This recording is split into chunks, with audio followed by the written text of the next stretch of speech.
Hi everyone, welcome back to my channel.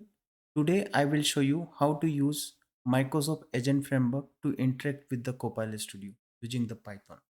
So let's first understand what is the Microsoft Agent Framework, right?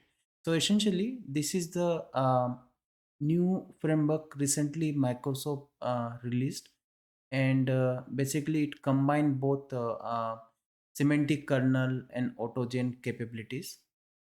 And in this demo, I will use this framework to interact with the Copilot Studio.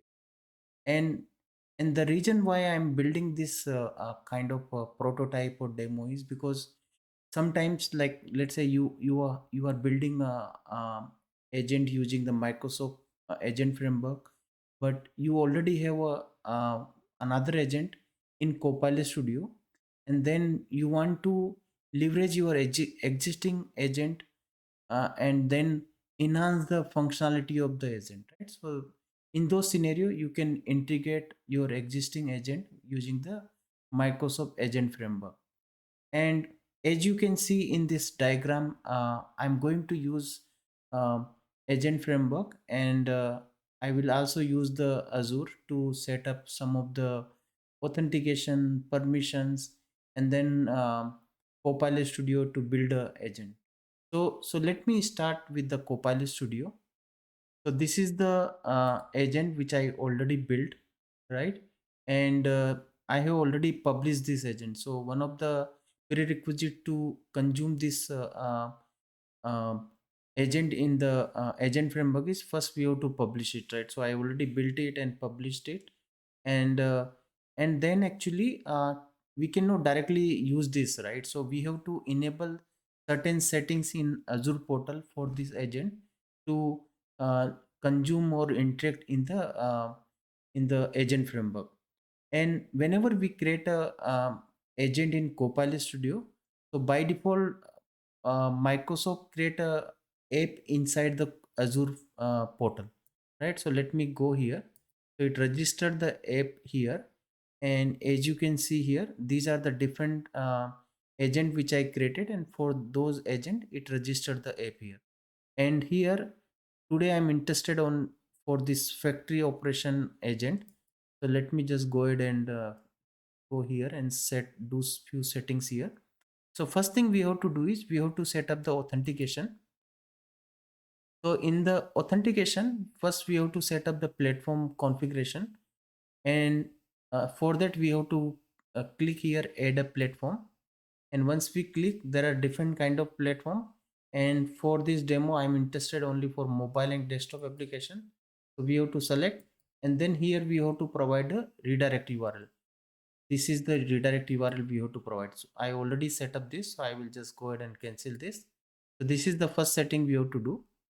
Second thing we have to do here is we have to allow this public client flows. So by default this is turned off, and I have turned on this, right? So these are the two settings we have to do under the authentication. Third thing we have to do is we have to set up the permissions, right? So we have to assign the power platform API permissions to this app, right? This agent app. So if I let me go ahead and click here app register, add a permission, and then let me go to API my organization uses, and then let me type here power. So you see here, right, there are different power platform related APIs. So initially when I was doing this setup, this did not show me, right? So to get this API, what I did is I ran some command. Let me see if I have that in history. Let me see if okay, it is not there, but you might have to run that command, right? So if it is not showing here, then you might have to run. So under this, actually once we select this, and there are two options here, one is delegated permission and application permission. For this demo I'm using the delegated permission, where it will use the user's credentials. And essentially this for this power API, there are multiple permissions, right? And here I'm interested only the Copilot Studio. and there also specifically I'm interested for invoking, right? So that's why I have enabled this. So once we enable this, then next thing we have to do is we have to grant the consent. So we have to grant admin consents that we can do by just clicking yes here. So these are the setup we have to do in Azure. Now the next thing is we want to invoke this using the agent framework.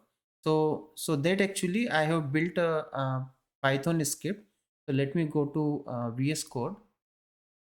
So this is the very simple Python script, and essentially I'm using the Copilot Studio library. I'm importing this library, and this is part of the agent framework. I have already installed that agent framework, and this library is available in my system, right? And then second thing is I'm defining the function, and inside that function I'm creating the instance of the Copilot Studio. And this particular Copilot Studio class or object, it use the environment variable, and then actually in the environment variable we have to define certain things like the environment ID, and then the schema name, agent ID, and tenant ID, right? These are the things we have to define, and let me show you how we can get these things. So you go to in the agent and settings. Inside the settings, if you click here metadata, you will see the environment ID, tenant ID, app ID, and the schema name. All these things we have to define. So essentially the Python script will pick all these value from the environment, right? So now let me go ahead and run this, and I'm asking just very simple query here. So it will pass this query to my agent, and then I will get a response, right? So let me just go ahead and run it. Okay. So since I'm using the delegated permission, it is asking me to login, and then authentication completed. Okay, so it interacted with the my agent, but since um, it reached the usage limit for today, so I think it did not respond, but it interacted with the agent, and then it returned this throttling limit kind of error. All right, so that's it. With this just few line of code, actually we were able to interact with the Copilot Studio and get some kind of intelligent response. So if you found this helpful, don't forget to like, subscribe, and hit the bell icon for more tutorial. See you next time. Thank you.